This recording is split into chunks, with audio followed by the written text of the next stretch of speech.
Pada episode sebelumnya, Yuta harus bertarung melawan dua penyihir kuno bernama Uro Takako dan Ryu Ishigori. Pertarungan mereka berjalan cukup sengit, di mana Uro memiliki kemampuan memanipulasi langit, sementara Ryu mempunyai teknik kutukan yang efeknya sangat luar biasa merusak. Kini, Yuta mau tak mau harus memanggil Rika untuk membantunya dalam pertarungan mematikan ini. Bagaimana kelanjutan ceritanya? Mari langsung saja kita membahasnya.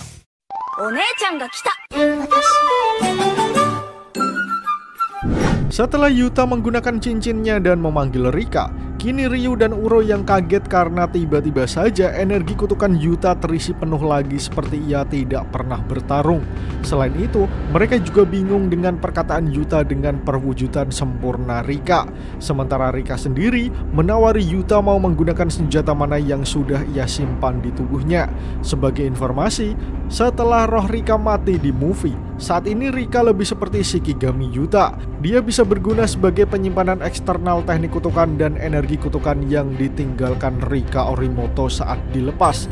Setelah Yuta terhubung dengan Rika melalui cincinnya, setidaknya Yuta bisa memanfaatkan Rika secara maksimal dalam bentuk sempurnanya. Akan tetapi, kondisi tersebut hanya berlangsung selama 5 menit.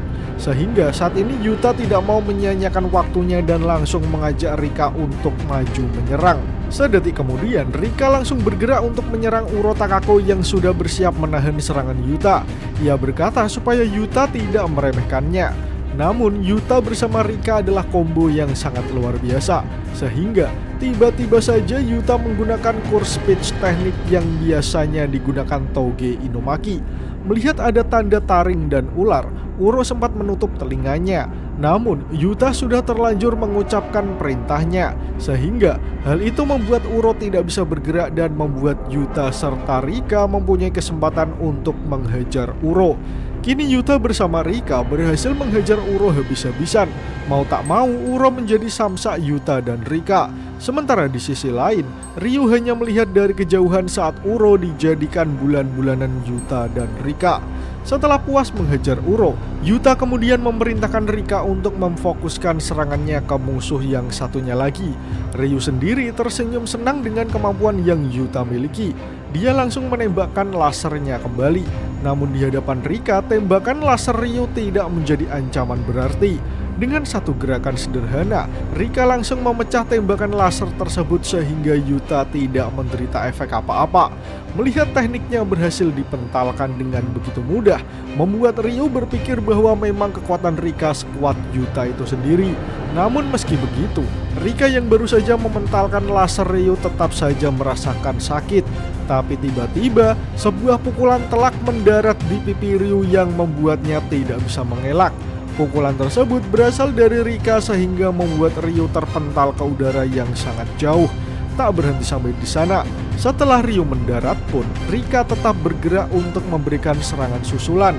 Namun kali ini, Ryu berhasil mengecoh Rika dengan berpura-pura. Padahal ia masih bisa menyerang Rika dan membuatnya gantian terpental.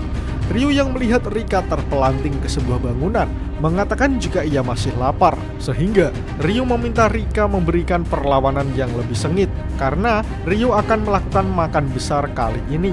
Di sisi lain, Yuta masih bertarung melawan Uro yang ternyata masih mampu bertahan dari serangan combo Yuta sebelumnya. Melihat serangan Yuta yang menggunakan rambut sebagai perantara membuat Uro takjub karena Fujiwara selalu menghalangi jalannya. Kemudian, Uro menantang dirinya sendiri dengan mengatakan bisa sekuat apa dia. Uro selalu sepenuh hati menjalankan misi meski hidup dalam kegelapan, bahkan sampai tidak memiliki nama. Fujiwara memberinya nama hanya untuk menjadikannya kambing hitam karena dia sudah membunuh anak buahnya sendiri. Namun tiba-tiba, saat Uro mengatakan semua itu, sebuah luka gores mengenai lehernya. Dari sana, Uro mengetahui lintasan orbit Shikigami yang digunakan Yuta sangat mirip dengan teknik milik Draft. Dengan kata lain, teknik kutukan Yuta tidak hanya course speech, akan tetapi teknik Yuta yang sebenarnya adalah teknik meniru. Pertarungan antara Yuta melawan Uro dan Rika melawan Ryu masih belum menemui titik temu. Keempatnya masih bertarung dengan sengit. Dalam satu momen, Yuta melakukan serangan pada Uro. Kemudian ia berkata, "Aku tidak tahu apa yang dilakukan leluhurku padamu. Tapi kalau kau hanya hidup demi dirimu sendiri, akan tiba saatnya di mana kau tidak bisa maju." Mendengar ceramah dari Yuta membuat Uro kesal sendiri dan menyuruhnya untuk diam. Lalu Uro menjawab, "Demi orang lain, kau tidak boleh mencolok. Orang yang bisa berkata seperti itu hanya mereka yang sudah memiliki nama mereka sendiri." Uro mengatakannya dengan amarah dari dirinya, disertai dengan teknik manipulasinya. Di sisi lain, di belakang Yuta, Ryu juga sedang bersiap melakukan sesuatu hal. Dengan senyum merekah di wajahnya, Ryu menyuruh semuanya untuk diam, karena mereka tidak di tempat yang sama untuk mengobrol. Semua orang yang berada di sana sudah paham apa yang akan dilakukan musuhnya saat ini. Pada momen tersebut, Uro Takako, Yuta Okkotsu, dan Ryu Ishigori mengaktifkan domain expansion di waktu yang bersamaan. Mungkinkah pertarungan antar 3 domain bisa terjadi, atau di antara mereka akan mengalami kekalahan? Sebelum kalian lanjut nonton, bantu kami untuk menekan tombol subscribe dan nyalakan loncengnya supaya kalian tidak ketinggalan informasi menarik dari channel Tokunimo. Seperti yang kita tahu, domain expansion adalah teknik tingkat tinggi di mana untuk menghindarinya bisa dilawan menggunakan domain yang lebih kuat. Tapi, apa yang akan terjadi jika 3 domain dilepaskan secara bersamaan? Ketika domain saling bertabrakan, teknik pasti kena akan menyerang teknik lain. Untuk mencegah Yuta menjadi lebih kuat, Uro dan Ryu mencegah Rika masuk ke dalam barrier. Itulah tujuan keduanya. Meski nanti mungkin ada orang yang masuk ke dalam barrier, namun pertunjukan akan dimulai. Ryu sendiri tidak mau buang-buang waktu, sehingga ia ingin mengakhiri pertarungannya dengan manis. Di sisi lain, penghalang berbentuk lingkaran muncul di hadapan Rika yang memang dicegah masuk ke dalam barrier. Rika bisa keluar barrier karena ia terlempar sejauh 20 meter akibat serangan Ryu sebelumnya. Artinya, mereka sebenarnya tidak butuh rencana karena mustahil bagi Rika bisa menyusul dari jarak sejauh itu. Akan tetapi, tekad yang diwariskan Rika Orimoto kepada Rika membuat hal tersebut menjadi tidak berlaku. Rika tetap bersikeras untuk membantu Yuta, sehingga saat ini output energi Rika meningkat.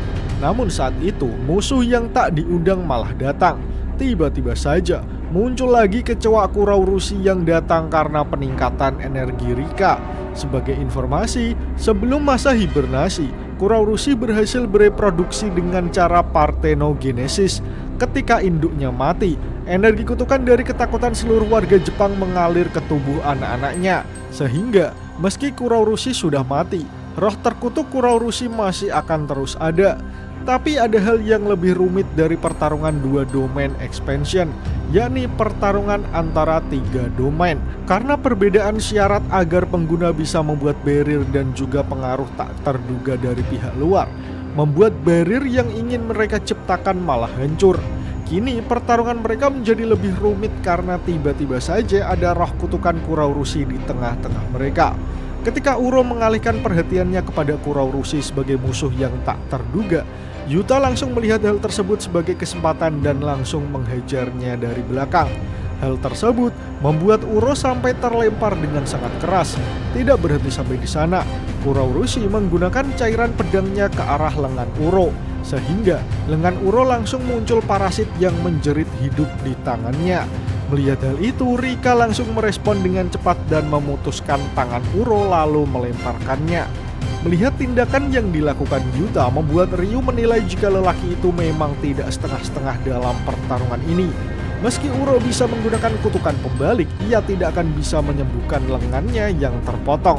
Melihat hal itu, Uro memaki dengan sangat kesal karena Rika sudah mengambil lengannya.